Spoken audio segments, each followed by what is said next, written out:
ke-192.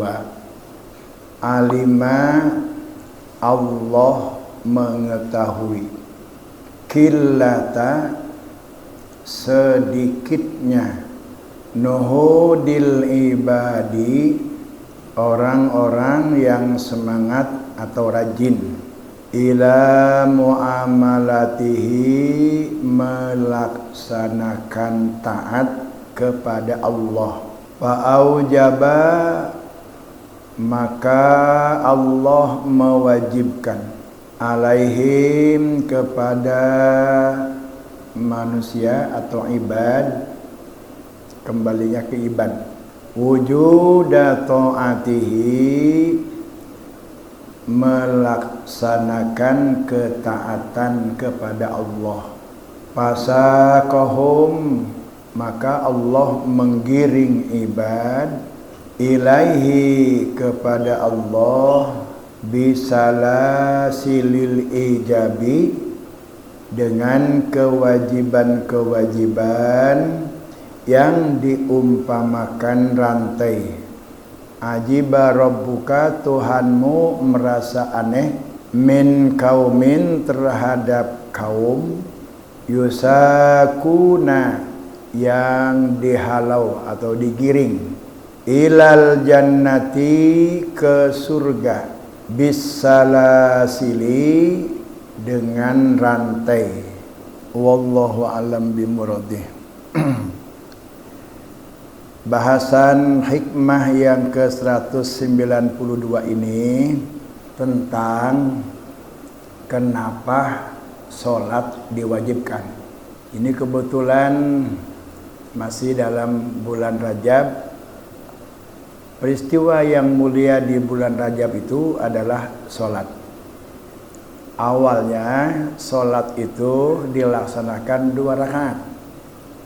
Begitu Rasulullah SAW turun kembali ke Makkah min Sidratil Muntaha ila Masjidil Aqsa, turun balik lagi ke Makkah, bercerita Rasulullah itu membawa oleh-oleh kewajiban sholat 5 waktu. Nah, turunnya subuh. Begitu turun menceritakan tentang Isra Mi'raj, pertama kali saat itu sholat subuh yang dilaksanakan. Berapa rakaat? 2 rakaat. Subuh 2 rakaat, zuhur 2 rakaat, asar 2 rakaat, kemudian maghrib 3 rakaat, isya 2 rakaat. Lama itu. Kemudian begitu hijrah ke Madinah, maka ditetapkanlah 2 rakaat itu untuk orang yang sholat dalam bepergian, yang disebut dengan sholat qashar. Kemarin ada yang tanya di sini, Pak, kalau kita di rumah kehujanan misalkan, atau kita lagi repot di rumah sakit nungguin yang sakit, boleh nggak di qashar? Kalau melihat ini, kronologis adanya sholat qashar itu kaitannya dengan bepergian atau perjalanan. Sehingga kalau kita tidak dalam bepergian atau tidak sedang musafir, itu nggak ada sholat qashar itu. Karena awalnya ditetapkannya sholat qashar itu ini pada tahun kedua hijrah. Ditetapkanlah yang 2 rakaat itu sebagai sholat qashar. Lalu zuhur itu ditambah, tadinya 2 rakaat menjadi 4 rakaat. Asar pun juga ditambah menjadi 4 rakaat. Kalau maghrib tetap 3, enggak ditambah. Kenapa? Untuk mengimbangi adanya sholat witir. Isya 4 rakaat.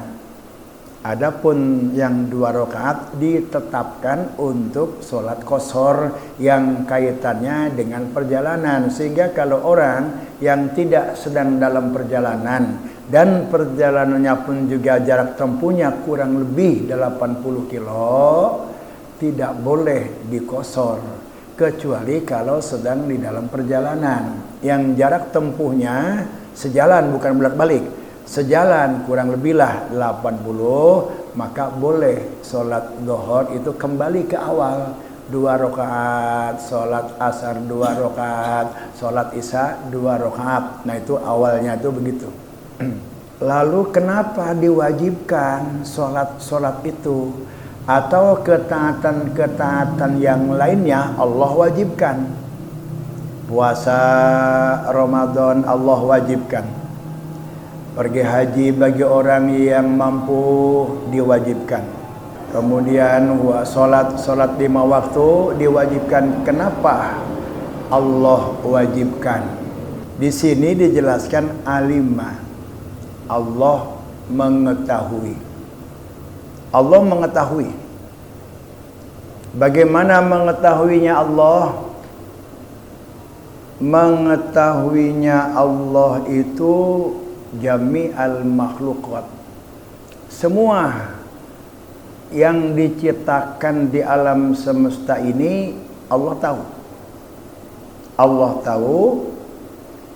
Sabikun biha qabla wujudiha. Taunya Allah itu tentang makhluk yang sekarang ada di alam semesta ini sebelum Allah ciptakan pun juga Allah sudah tahu. Ketika belum ada alam, adanya Allah itu tidak disertai dengan siapapun dan apapun, keberadaannya Allah. Lalu wa ahbabtu an u'rafa, Allah menginginkan dikenal dirinya. Wa khalaqtul khalqa, lalu diciptalah makhluk itu. Dicipta makhluk itu belum langsung wujud, baru ditetapkan yang akan diciptakan itu sejak zaman Nabi Adam sampai terakhir sampai hari kiamat. Itu sudah ditetapkan, direncanakan dan sudah ada di Lauhil Mahfuz sebelum alam dicipta. Nah, ilmunya Allah itu sudah meliputi segala makhluk yang akan diciptakan, padahal belum diciptakan. Ilmunya Allah itu muhitun ala kulli sain sabikun biha. Sebelum sesuatu itu ada, Allah sudah tahu, karena semuanya sudah Allah putuskan akan diciptakan. Jadi ilmunya Allah itu sudah tahu semua. Mengetahuinya Allah itu zahiran wa batinan. Yang nampak jelas Allah tahu, yang tidak nampak pun juga Allah tahu. Dikatan wa jalilatan, yang kecil atau yang sangat besar Allah tahu. Awaluha wa akhiruha, awalnya dan akhirnya makhluk ini pun juga Allah tahu. Jumlatuha wa tafsilatuha, jadi bukannya sekedar kelompoknya jumlah ini sampai detil Allah tahu. Allah tahu semua ikan yang ada di laut, bukan hanya kelompok-kelompok ikan itu, tapi tahu juga jumlah detil masing-masing. Ikan teri bukan kelompok, taunya apa ada kelompok ikan teri, jumlah ikan teri di laut semua ini, di alam semesta semua laut, ikan teri yang ada di laut Allah tahu berapa jumlahnya. Taunya Allah bukan dapat dari informasi. Kayak kita juga punya pengetahuan, punya banyak tahu. Cuma taunya kita itu karena ada informasi. Ada yang ngasih tahu, ini kita tahu. Taunya Allah itu bukan berdasarkan ada informasi, ada sesuatu yang menginformasikan kepada Allah. Jumlah ikan rebon itu ada sekian, bukan. Tahu dengan ilmunya sendiri. Alimah, Allah tahu. Jadi kita yakin dulu taunya Allah itu. Nah, apa di antaranya di sini yang Allah ketahui? Qillata nuhudil ibadi ila muamalatihi. Manusia yang taat beribadah kepada Allah secara sukarela. Sedikit, bukan tidak ada, cuma sedikit. Kecuali itu para nabi, aulia Allah, para rasul, sedikit. Kebanyakannya tidak. Sukarela itu apa? Ibadah atau taat secara sukarela itu nol di hatinya, tidak ada harapan-harapan ingin mendapatkan sesuatu di balik ketaatan itu. Kalau kita makan taat beribadah itu ada yang kita inginkan di balik ketaatan yang kita lakukan. Kita zikir, ingin mendapatkan dimudahkan rezeki. Kita baca surat Yasin setiap subuh supaya dimudahkan segala urusan. Umumnya apapun yang dilakukan oleh kita dalam rangka melaksanakan ketaatan-ketaatan itu, kita ada harapan di balik itu, ingin mendapatkan sesuatu di balik ketaatan ibadah yang kita lakukan. Yang kedua, manusia itu umumnya dikendalikan oleh nafsu.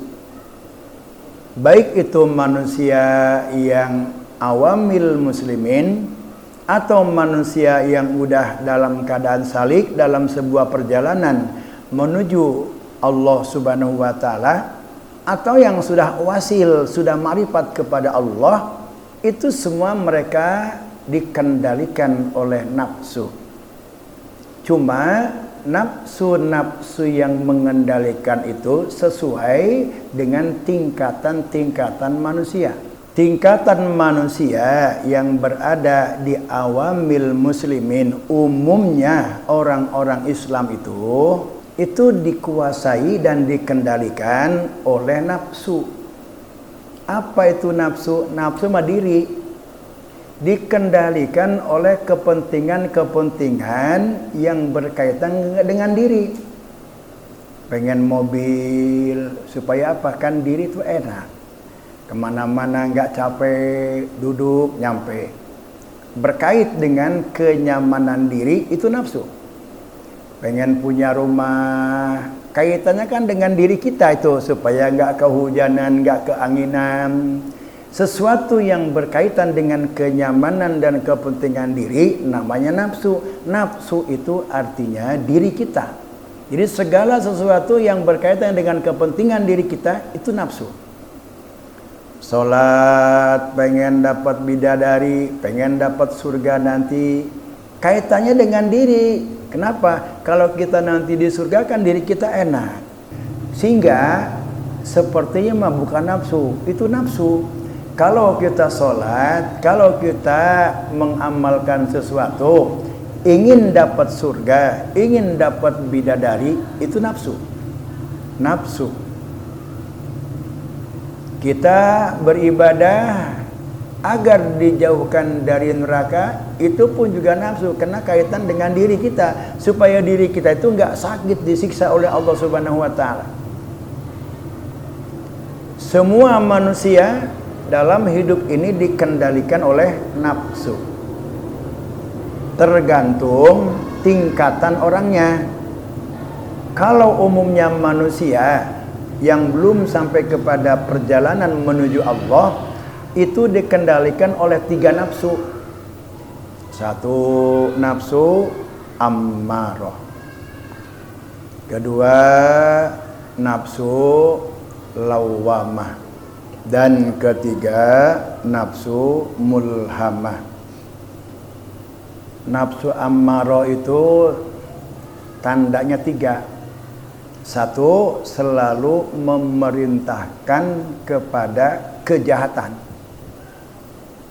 Suruh maling, suruh ngambil punya orang lain, suruh balas dendam, disuruh membenci. Ciri-ciri nafsu ammarah itu selalu memerintahkan kepada kejahatan. Misalkan kita diajak ngaji, yuk ngaji. Nafsu kita bilang, atulah ngaji mangke bae lah, ini cara pekeneh, terus digawe. Habis kerja kita capek, nanti aja lah. istirahat dulu. Nah itu menyuruh kepada ketidakbaikan. Itu nafsu. Yang kedua, mayyalatan anisar, cenderung kepada kejelekan-kejelekan. Ammaratan bisu, memerintah kepada kejahatan. Mayyalatan anisar, cenderung untuk berbuat kejelekan. Dan yang ketiga, piroron anil haq, selalu lari dari kebenaran.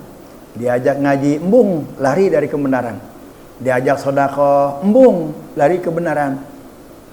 Diajak kebaikan, jika menolak, itu adalah nafsu ammarah. Kalau itu ada dalam diri kita, ketika kita diajak kebaikan, menolak diri kita, enggak lah. Ingat itu adalah nafsu ammarah. Lalu bagaimana? Jangan diikuti, lawan. Yang harus kita lawan, jangan sampai kita dikendalikan oleh nafsu ammarah itu. Kalau sampai hilang sih nggak ada. Karena memang itu Allah sengaja Allah berikan. Nafsu itu merupakan rahmat, kasih sayang Allah. Kalau kita ini nggak punya nafsu atau nggak mau makan, kita pengen makan. Kenapa pengen makan? Karena diri lapar. Supaya diri nyaman, kenyang, makan. Maka makan itu nafsu. Jadi kalau Allah nggak ngasih nafsu kepada kita, kita nggak bisa makan. Di Jakarta nggak ada Monas, nggak ada gedung-gedung bertingkat. Kalau manusia nggak punya nafsu. Karena nafsu itu tidak bisa diberantas, dihilangkan dalam diri manusia. Maka nafsu itu kewajiban kita untuk menundukkan. Jangan kita diatur oleh nafsu, justru nafsulah yang kita kendalikan. Bagaimana kita mengendalikan nafsu? Dengan melawan keinginan. Kalau nafsu itu maunya ke kanan, kita ke kiri.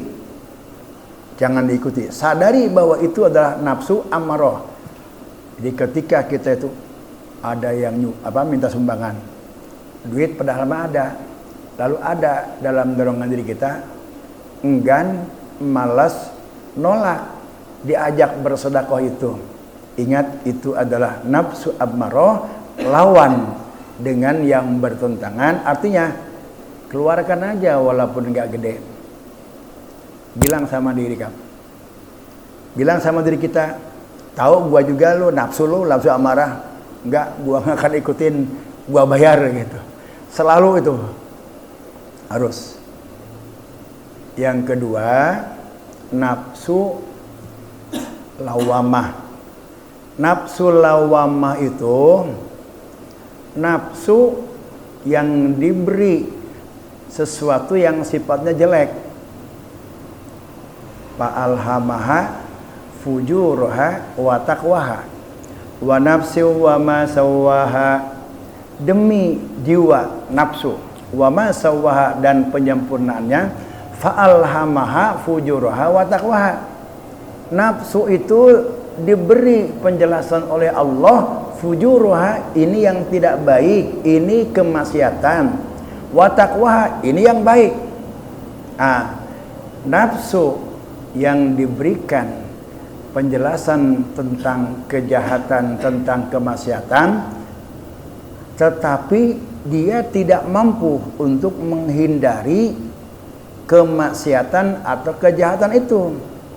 Tahu mah bohong itu nggak boleh, tapi kita suka ngebohong.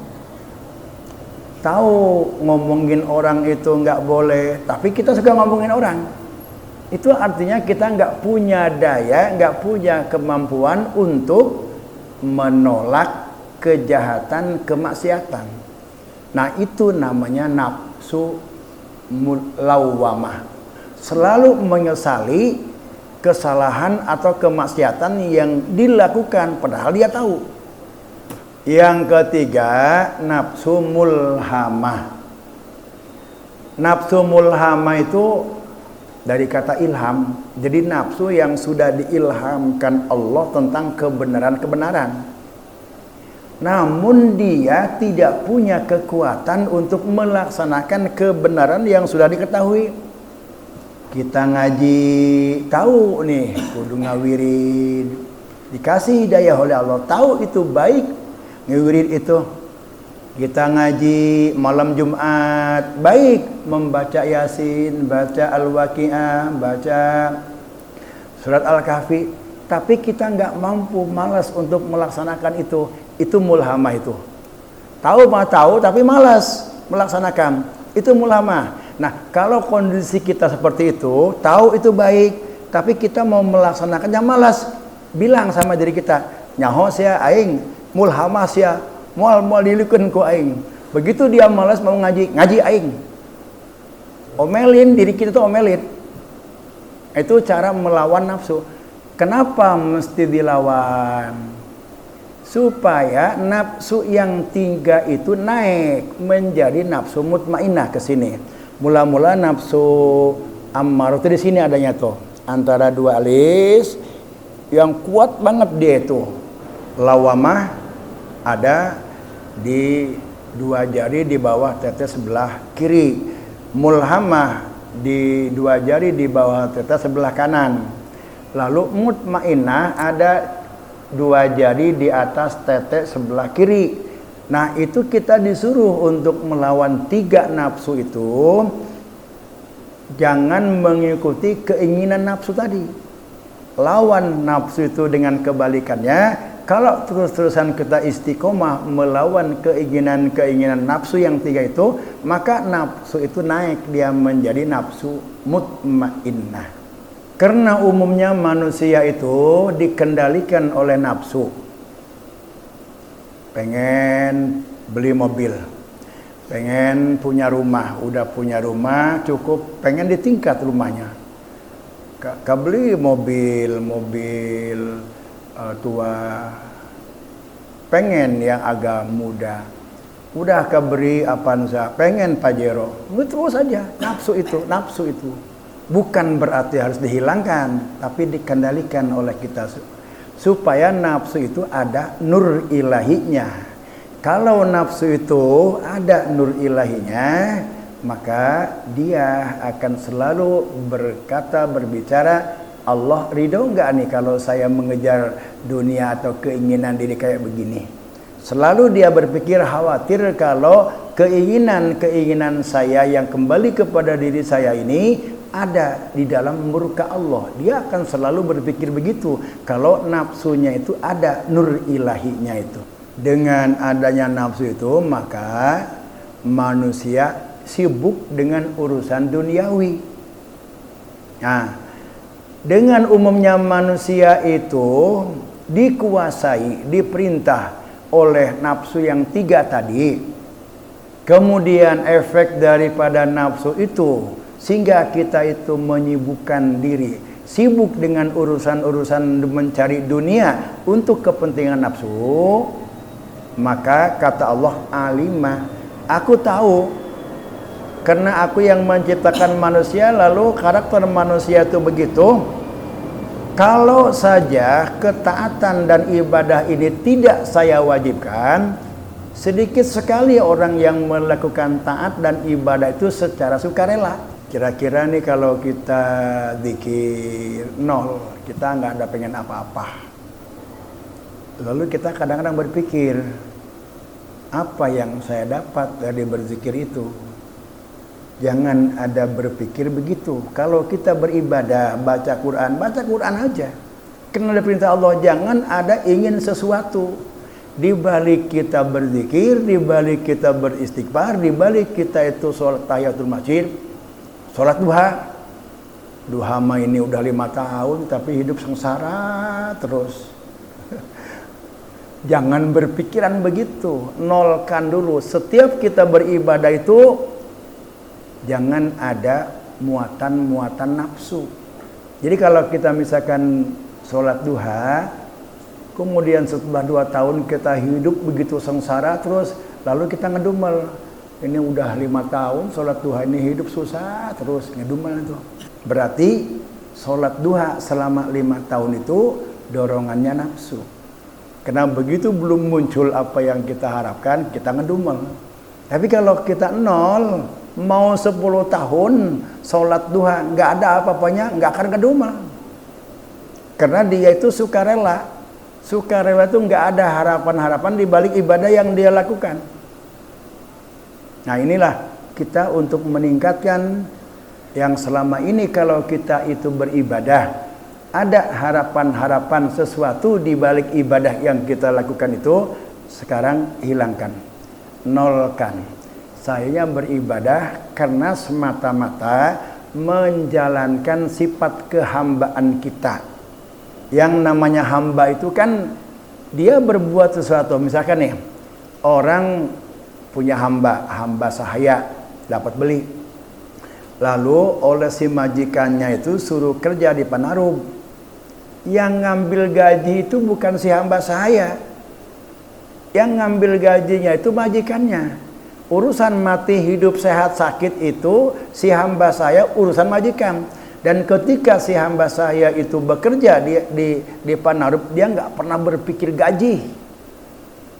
Nah kita kalau sudah menyatakan diri sebagai hamba Allah, kita beribadah itu jangan berpikir pahala, jangan berpikir surga, jangan berpikir jauh dari neraka, jangan berpikir kehidupan, kebahagiaan, harta banyak, jangan berpikir ke situ.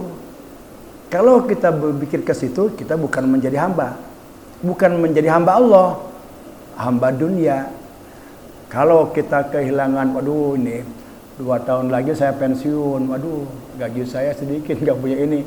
Berarti kita itu bukan menjadi hamba Allah, menjadi hamba pangkat dan jabatan. Kita bergantungnya kepada itu. Nah kita sekarang belajar untuk tidak bergantung kepada apapun, tapi hanya bergantung kepada Allah saja. Wa minnal dalam hikmah yang pertama itu wa min alamatil i'timadi alal amal nuqsanur roja inda wujudi zalal. Jangan bergantung kepada apapun kecuali bergantunglah kepada Allah. Kul huwallahu ahad Allahus samad. Allah ahad, maha esa. Allahus samad, Allah lah tempat bergantung. Sehingga kita jangan bergantung kepada apapun kecuali bergantunglah kepada Allah. Geus kumaha Allah bae, tawakal kepada Allah. Allah maha tahu karena Allah yang menciptakan kita. Apapun yang kita butuhkan, apapun yang kita perlukan, Allah tahu. Kalau kita sudah yakin itu, malah justru kalau kita sudah nyampe kepada arif billah, kenal dengan Allah, dan Allah maha tahu akan keadaan makhluknya ini, minta itu malu kepada Allah. Pasti Allah akan memperhatikan ciptaannya. Nah, karena Allah itu tahu kalau ketaatan itu karena Allah itu tahu orang yang melaksanakan taat secara sukarela itu sangat sedikit, kecuali para nabi dan rasul aja, sedangkan selain itu umumnya tidak. Kalau sukarela, dan umumnya manusia itu dikendalikan oleh nafsu dan dia sibuk dengan urusan duniawi, maka fa'aujaba alaihim wujudat taat. Allah itu mewajibkan ketaatan itu, diwajibkan ketaatan itu. Awalnya mah tidak, karena kondisinya demikian, maka Allah mewajibkan ketaatan-ketaatan. Kewajiban yang Allah tetapkan atas ketaatan itu diikuti oleh iming-iming dan ancaman. Kamu taat, wajib taat. Kalau taat, aku masukkan ke surga. Kalau enggak taat, maka akan aku siksa kamu dengan siksaan yang pedih. Taat diwajibkan. Setelah diwajibkan, Allah ikuti dengan iming-iming. Bagaimana kalau kamu taat, akan aku masukkan ke surga. Kalau kamu enggak taat, akan aku siksa. Sehingga kewajiban selalu diikuti dengan iming-iming dan ketaatan. Kalau tadi nafsu kita itu sudah dilawan oleh kita, nafsu kita yang 3 itu sudah berubah naik menjadi nafsu mutmainnah, maka Allah memanggil kepada kita. Dalam Quran surat Al-Fajr ayat 27 sampai 30, A'udzubillahi minasyaitonirrajim. Ya ayyatuhan nafsul mutmainnah. Wahai orang-orang yang nafsunya itu sudah menjadi nafsu mutmainnah, irji'i ila rabbiki, kembalilah kepada Tuhanmu. Di mana Tuhanmu? Cari alamatnya untuk bisa sampai kepada Allah, kenal dengan Allah. Itu dengan catatan kalau orang itu nafsunya sudah mutmainnah, dipanggil oleh Allah itu. Kalau belum nyampe kepada mutmainnah, masih amarah yang menguasai dirinya, dipanggil juga nggak akan ngedengar. Nggak akan ngedengar walaupun dipanggil, wah ya apa berkali-kali dalam Al-Quran Allah panggil, tetap dia nggak akan ngedengar. Karena kan nafsu amarah itu kan piroron anil haq, selalu lari dari kebenaran, mayyalatan anisu, selalu cenderung untuk tidak baik, ammaratan bisu, selalu memerintahkan kepada kejelekan-kejelekan. Sehingga ketika dipanggil untuk ke surga, dia nggak mau. Maka yang dipanggil oleh Allah itu, ya ayyatuhan nafsul mutmainnah. Maka kita ini kalau sudah tahu nafsu amarah itu demikian, nafsu lawamah itu demikian, nafsu mulhamah demikian, yang harus kita bina, yang harus kita lawan supaya dia naik menjadi nafsu mutmainnah. Kalau kita sudah memiliki nafsu mutmainnah, Allah panggil, ya ayyatuhan nafsul mutmainnah, wahai orang yang sudah dikendalikan nafsunya oleh nafsu mutmainnah, irji'i ila rabbiki, kembalilah kepada Tuhanmu, radiyatan mardiyah, nanti naik bersama radiyah dengan sukarela dan disukai oleh Allah Subhanahu wa taala. Fadkhuli fi ibadi. Kita nggak bisa tahu jalan menuju Allah kalau nggak punya guru. Nih, fadkhuli fi ibadi, bergabunglah kamu kepada hamba Allah. Fadkhuli fi ibadi, masuklah kamu ke dalam kelompok-kelompok hambaku. Siapakah yang menjadi hamba Allah? Yang menjadi hamba Allah itu orang yang zikir beribadah udah nol, udah nggak pengen apa-apa. Siapa mereka? Orang yang udah wasil, orang yang udah marifatullah benar-benar, orang yang sudah mursid. Maka fadkhuli fi ibadi, artinya kita itu bergabunglah dengan guru, bergabunglah dengan para aulia Allah, bergabunglah dengan para mursid. Artinya kita itu ikut menjadi murid atau menjadi salik, ditalkin oleh guru itu. Tuh, fadkhuli fi ibadi itu maksudnya pentingnya talkin itu di situ. Kalau kita itu talkin berarti kita sudah berupaya untuk bergabung kepada hamba Allah.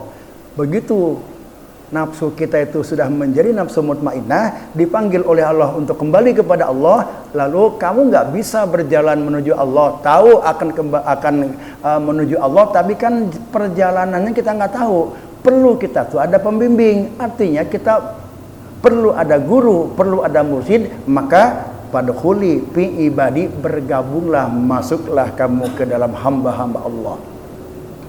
Kalau kita itu sudah ada hamba Allah, bergabung, udah ditalkin, kata Allah, wadkhuli jannati, ayo masuk ke surga. Itu kepentingan kita untuk mengatur nafsu. Dan kenapa ketaatan itu diwajibkan oleh Allah? Karena umumnya manusia dikendalikan oleh nafsu dan disibukkan oleh dunia, maka Allah mewajibkan. Andai kata ketaatan itu tidak diwajibkan, nggak ada orang yang taat. Kalaupun juga ada sedikit para nabi dengan para rasul. Andai kata sholat zuhur tidak diwajibkan, artinya diberikan kekuasaan memilih untuk sholat dan tidak sholat, orang lebih banyak memilih nggak sholat. Kalau sholat zuhur misalkan nggak diwajibkan, kebanyakan orang memilih tidak sholat. Nafsu kita ini akan lebih memilih tidak apa-apa daripada memilih baik. Karena nafsu itu selalu ammaratan bisu, mayyalatan anisar, piraron anil haq. Maka oleh Allah diwajibkanlah haji bagi orang yang punya duit, diwajibkan. Kemudian sholat 5 waktu diwajibkan oleh Allah Subhanahu wa taala, supaya karena pada umumnya kita ini dikuasai nafsu dan kita ini selalu mengharapkan sesuatu, dan umumnya kita baru mau melakukan sesuatu kalau diiming-imingi atau diancam. Karena kewajiban itu selalu diikuti dengan iming-iming. Kamu wajib sholat. Kalau kamu sholat, maka kamu masuk surga. Kalau kamu enggak sholat, maka wajib neraka. Diiming-imingi dan diancam. Jadi itulah Allah mewajibkan ketaatan-ketaatan karena kita banyak dikuasai oleh nafsu. Setelah Allah mewajibkan ketaatan-ketaatan itu, wa may yuti'illaha wa rasulahu yudkhilhu jannatin tajri min tahtihal anhar wa may yatawalla yu'adzibhu adaban alima. Barang siapa yang berpaling tidak taat kepada Allah dan Rasulnya, yu'adzibhu adaban alima, maka dia akan disiksa oleh Allah dengan siksa yang sangat pedih. Quran surat Al-Fatah surat ke-48 ayat 17. Contoh, la in sakartum la azidannakum wa la in kafartum inna adzabi lasadid. Kata Allah, kamu harus bersyukur atas segala nikmat yang Allah berikan kepada engkau. Lalu Allah wajibkan bersyukur itu. Setelah Allah wajibkan bersyukur itu, Allah beri iming-iming. Bagaimana beri iming-imingnya? La in sakartum, kalau kamu melaksanakan syukuran atas segala nikmat yang aku berikan kepada engkau, la azidannakum, aku tambah-tambah. Nikmat yang aku berikan kepada kau itu aku tambah terus, bersyukur tambah, iming-iming itu sehingga kita mau bersyukur. Tapi wala in kafartum, kalau kamu tidak mensyukuri nikmat yang aku berikan kepada engkau, inna adzabi lasadid, awas nanti akan aku siksa kamu dengan siksaan yang pedih. Nah, fasaqahum ila taati bisalah silil ijab. Maka kewajiban-kewajiban yang sudah Allah putuskan itu, kewajiban itu diumpamakan rantai. Jadi kalau Allah mewajibkan ketaatan, seolah-olah Allah itu telah merantai leher orang itu untuk melaksanakan kewajiban. Kalau orang itu taat melaksanakan kewajiban, maka iming-imingnya surga. Berarti kalau Allah itu mewajibkan sholat, kita dipaksa, dihalau oleh Allah dengan diikat leher kita dengan rantai, diseret oleh Allah supaya masuk surga. Begitu. Artinya kita diwajibkan puasa. Dengan puasa kan kita bersama surga. Artinya kita itu leher kita dirantai dengan kewajiban-kewajiban, disuruh masuk surga. Masuk surga itu bukan keinginan kita. Sebenarnya dengan kewajiban-kewajiban itu Allah memaksa kita untuk masuk ke dalam surganya. Tapi kita kadang-kadang nggak mau. Sehingga kalau kita itu menolak daripada kewajiban-kewajiban, padahal kita itu udah dipaksa oleh Allah, dirantai leher kita, ditarik, suruh masuk ke surga. Kalau kita menolak akan kewajiban-kewajiban itu berarti kita ini menolak, nggak mau dimasukkan ke surga. Yang disebutkan tadi, wa'aujaba alaihim, Allah mewajibkan itu bisalasil ijab. Kalau Allah mewajibkan itu artinya kewajiban itu sebagai rantai pengikat kita untuk Allah tarik kita ke dalam surganya.